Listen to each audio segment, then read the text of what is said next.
आमर घर के गुटे नुआ अतिथि आइबार अच्छे सेथिर लागिन मुई सखाले आउ संध्या रे टिके चला बुला करबार संगे संगे किछि सूक्ष्म व्यायाम आउ प्राणायाम करुथिली। कान जे कहले तार दुईटा कारण अच्छे। गुटे हैला आमर घर के जे नुआ अतिथि आइबा तार शरीर सुस्थ रखबार संगे संगे मोर भी शरीर के मते सुस्थ रखबार बहुत जरूरी थिला।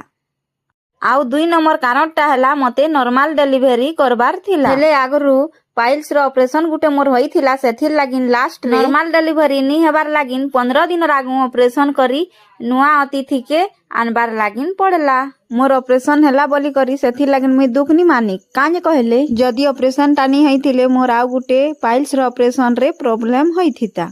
तो मुई बहुत खुशी अच्छे कि मोर मेहनत रो फल मते मिली गला। मुई बहुत मेहनत करिथिली बोली करी आज आमर नुआ अतिथि रो देहे आ मोर देहे बहुत सुस्थ अछि। व्यायाम आ प्राणायाम करबार द्वारा आमर शरीर के बहुत लाभ मिलसी जेनटा कि मुई निजे करी तार लाभ के अनुभव करी छे आउ तार लाभ भी पाई पारी छे। तो तमे माने भी तमर देहे के जदी सुस्थ रखबार अच्छे आउ तार लाभ पाइबार अच्छे बेले आसन आ प्राणायाम के मन ध्यान लगे करी जदी करबो बेले तार लाभ भी तमे माने उठे पारबो। देखबा लगी गले प्राणायाम आउ आसन टा बहुत इजी लागसी हेले तार भितरे बहुत पावर अच्छे जेनटा कि आमे करले ही सेटा जानि पारसी। जेनता कि गुटे लोग थरे निशा करले आउ थरे निशा करबा लगी से मजी जिसी आ छाड़ी नी पारे से भली आसन आ प्राणायाम के भी करबा लगी जदी थरे अभ्यास कर देले से आउ छाड़ी नी पारे।